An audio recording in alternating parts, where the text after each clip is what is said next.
Bonjour à toutes et à tous. Oui, il y a un petit peu de soleil, mais c'est un jour de pluie. Alors, je ne vais pas revenir sur ce qui se passe en ce moment avec Quentin, la LFI, etc. Parce que ça monte en... Comme dirait l'autre, ça part en cacahuète.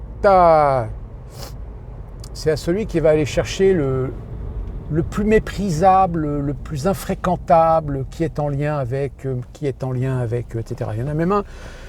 Apparemment, ils ont trouvé un copain de Quentin qui serait un néo-nazi, qui se planquerait derrière un faux nom, etc. Et évidemment, là, sur les réseaux sociaux, il y en a, oui, cela prouve que 90% des collaborateurs du RN sont des fachos, sont des néo-nazis. Non, mais on est dans le summum de l'amalgame et du raccourci. Non, alors, on va revenir sur un sujet que j'ai abordé. Si vous n'êtes pas fidèle de la chaîne, il faut savoir que depuis 4-5 ans, oui, j'essaie de vous faire suivre un petit peu l'évolution des IA. Et plus particulièrement, tout ce qui est dans le génératif, tout ce qui est dans le créatif. Et je l'avais dit, à l'allure et la vitesse où va cette technologie, il y a un moment donné où il va y avoir des métiers, où il va y avoir des secteurs, où il va falloir réfléchir au modèle économique, parce que fatalement, il va y avoir des changements. Et je me souviens qu'à l'époque, j'avais fait une vidéo où j'avais pris quelques exemples sur Midjourney, et déjà à l'époque, sur Internet, vous aviez des pétitions, enfin, c'était pas des pétitions, mais des sortes de réclamations, de prise de conscience des professionnels du graphisme, parce qu'ils sentaient bien oui, c'est-à-dire que quand vous aviez peut-être besoin d'un logo, d'un portrait ou d'un truc comme ça, vous n'aviez plus nécessairement besoin de passer par un graphiste, par un créateur, par un photographe ou un truc comme ça. Et c'est encore plus vrai aujourd'hui. C'est encore plus vrai aujourd'hui, pourquoi ? Parce que regardez aujourd'hui les outils, ne serait-ce que sur X, Grok, c'est pas encore totalement parfait, mais aujourd'hui, on n'en est plus aux images, on en est aux vidéos. Et depuis quelques vidéos, je vous ai parlé évidemment de ces artistes français. Alors, il y a 4000 artistes qui ont réclamé apparemment le fait qu'il fallait peut-être penser à cette évolution, voire même peut-être essayer de légiférer sur l'usage de ces IA génératifs, plus particulièrement en vidéo. Comme je vous l'avais dit dans des précédentes vidéos, il y a déjà certains mouvements, ne serait-ce que déjà YouTube qui désormais ne monétise plus les chaînes exclusivement avec des contenus d'IA, parce que il y a eu à un moment donné, il y a une inondation de vidéos, de faux trailers, de fausses bandes-annonces cinéma.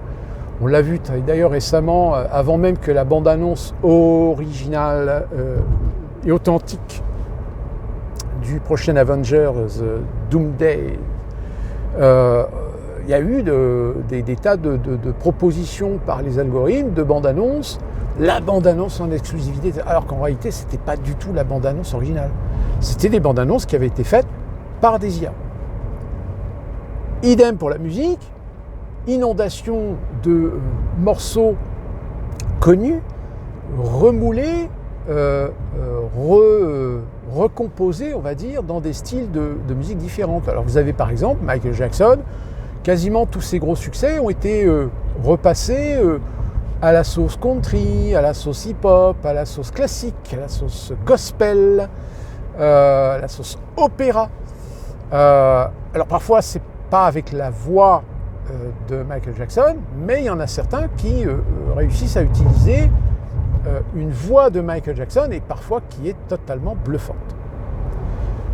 Donc oui, le level aujourd'hui, c'est-à-dire le niveau de qualité de génération IA, aussi bien photo, images, vidéo que audio, aujourd'hui arrive à être satisfaisant. Pas parfait, mais satisfaisant pour des usages professionnels. Et preuve en est, souvenez-vous de ce petit clip commercial d'Intermarché avec le loup. Alors, on a dit oui, mais c'est super parce que c'est des créatifs, c'est de l'animation 3D, mais avec derrière tout un travail de créateur, de designer, etc. Et on a mis ça en opposition avec le clip de Noël de Coca-Cola, qui lui, par contre, clairement, a été fait entièrement sous IA. Donc c'est-à-dire que Coca-Cola, qui est quand même pas une entreprise, petite entreprise, c'est quand même une entreprise qui a les moyens, elle a passé outre le cheminement habituel pour faire une communication avec un clip, avec un petit film, un truc comme ça, et ils sont passés directement sur des créations en IA. Donc si Coca-Cola s'y met, si vous voulez, il y a un moment donné où vous dites « Attends, ça va pas là ». Comme je vous dis, qu'à la limite, des petites entreprises, des petites boîtes qui n'ont pas forcément les moyens de claquer des 10 000 et des 100 000 dans des boîtes de pub, des boîtes de com pour créer un clip, à la rigueur, mais Coca-Cola, on va se foutre de notre gueule quand même. Ils n'ont pas les moyens de se taper, comme a fait Intermarché, des créateurs, etc. Sérieux. Et donc, nos acteurs, actrices, professionnels du cinéma français donc tirent la sonnette d'alarme. Alors, si aux États-Unis, oui, les acteurs commencent peut-être à prendre conscience, puisque peut-être vous avez vu cette vidéo où on voit Brad Pitt et Tom Cruise se bagarrer. Alors, si on a un œil averti, on voit que c'est de l'IA, mais je vous le dis, il va y avoir un moment donné où, même déjà sur Internet, il y a des gens qui réussissent à vous faire avaler des vidéos qui en réalité ne sont pas des vraies vidéos, ce sont des IA. Et donc nos acteurs, actrices, professionnels du cinéma français tirent la sonnette d'alarme.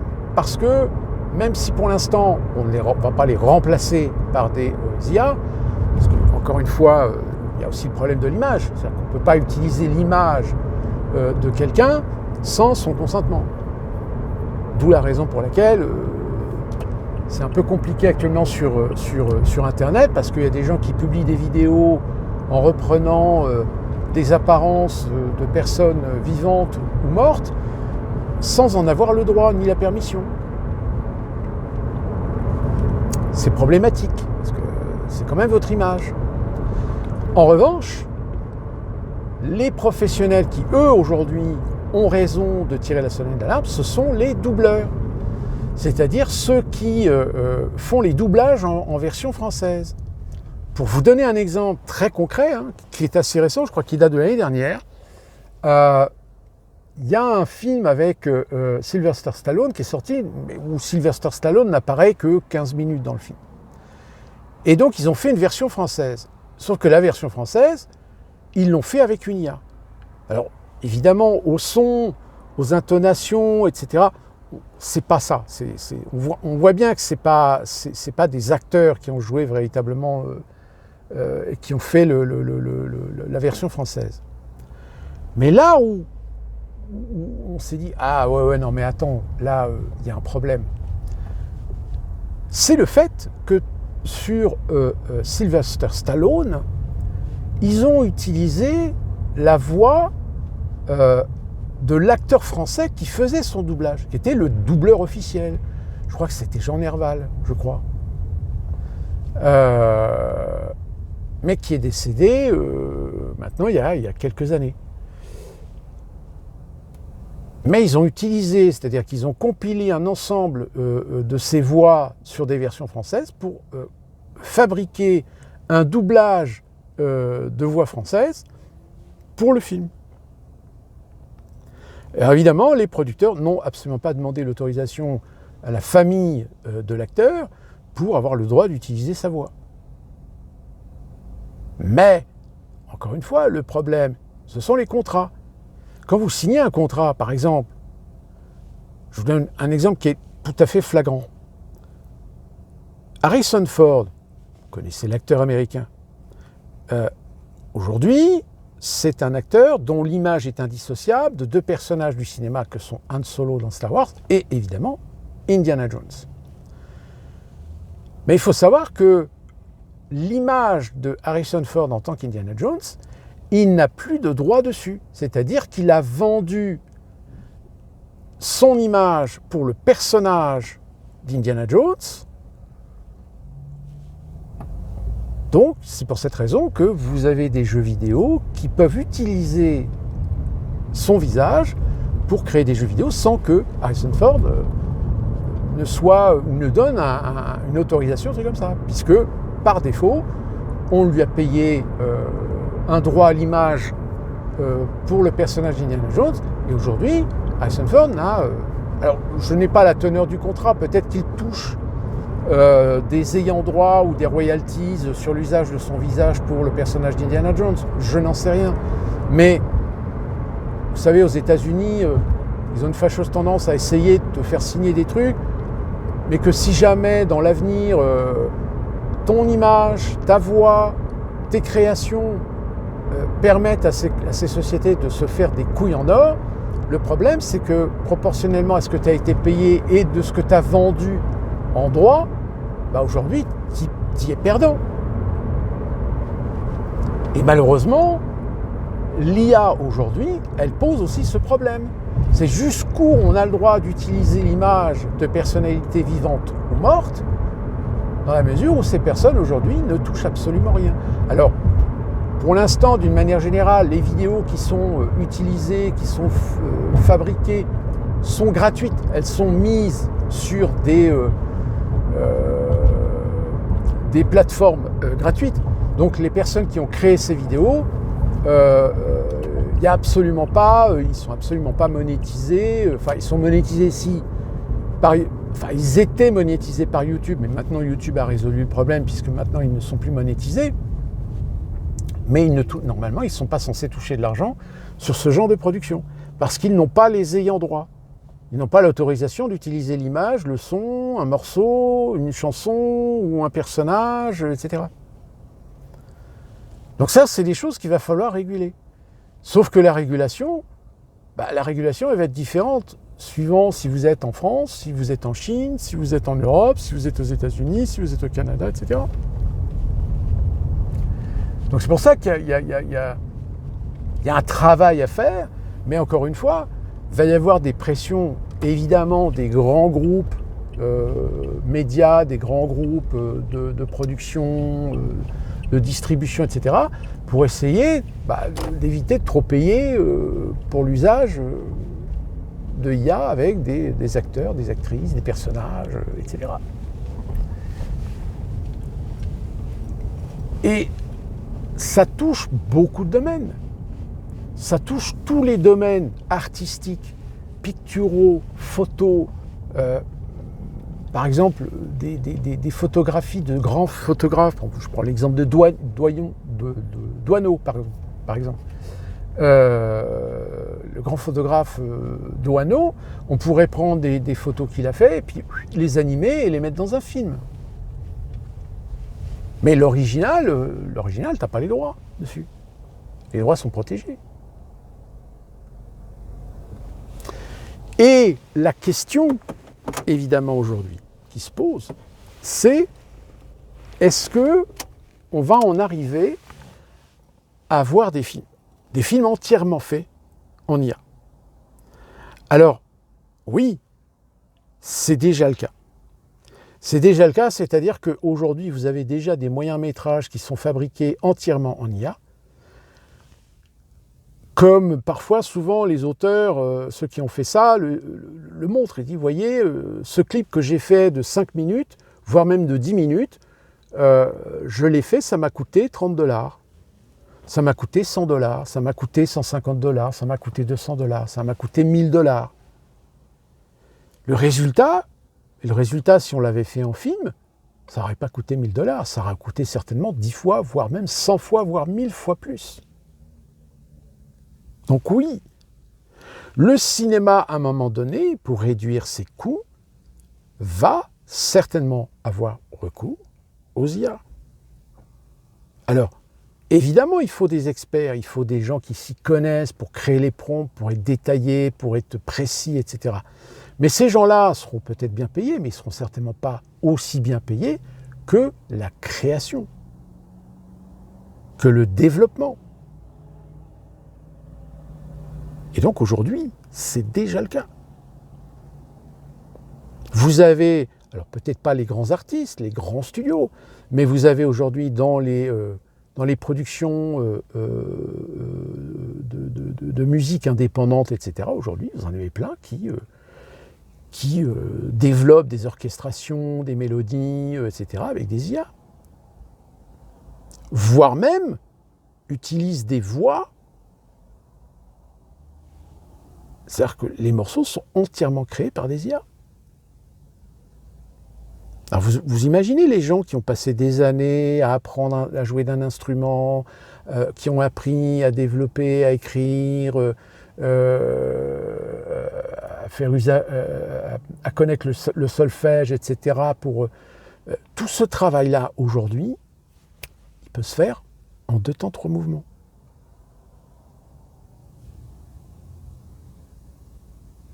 Même sur des sites payants, ça vous revient, mais à que dalle. Donc aujourd'hui, oui, tous ces artistes, oui, ils ont raison. Ils ont raison de se poser la question. Parce que demain, par exemple, demain, vous pouvez avoir des gens qui peuvent créer un film, Les Visiteurs, par exemple, et utiliser l'image, le visage des 2 personnages principaux qui sont interprétés par Jean Reno et Christian Clavier. Est-ce que Jean Reno et Christian Clavier auraient le droit d'exiger des droits à l'image sur des personnages auxquels ils ont vendu le droit à l'image ?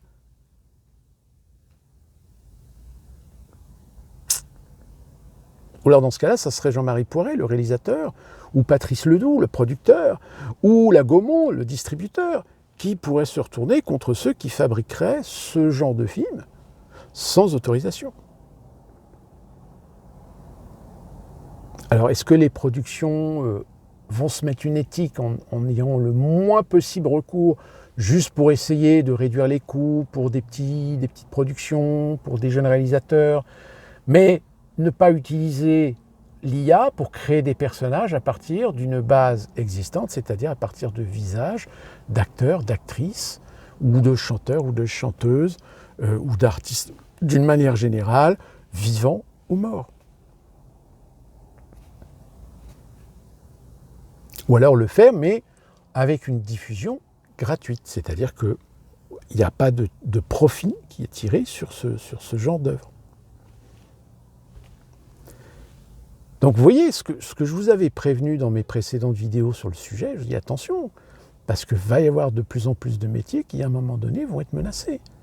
Alors il y a toujours des gens qui disent oui, mais bon, on ne changera pas le cinéma, un acteur, ça reste un acteur, un réalisateur, ça reste un réalisateur. Tous les métiers du cinéma ne seront pas menacés du jour au lendemain. Ben si. Aujourd'hui, certains métiers le sont. Alors peut-être pas pour des grands films, des blockbusters, des trucs comme ça, et encore. Et encore.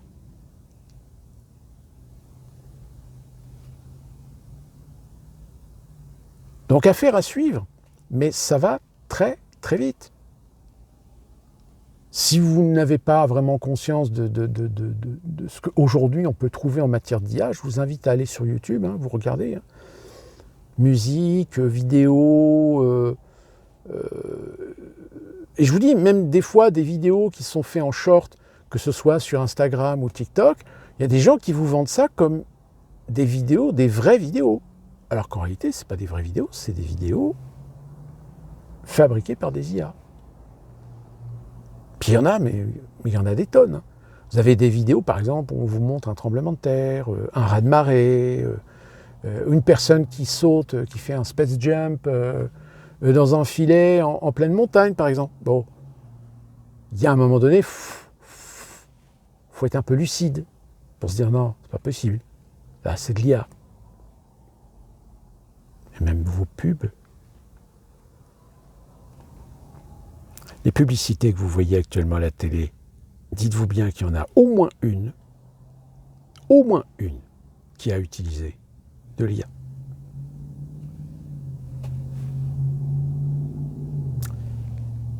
Je vous rassure, je ne suis pas de l'IA, quoique, allez savoir, en s'amusant. Peut-être qu'un jour, je vous ferai une vidéo, et puis à la fin, je vous dirai, ben, vous voyez, tout ce que vous venez de voir, c'est faux, c'est pas moi, c'est une IA.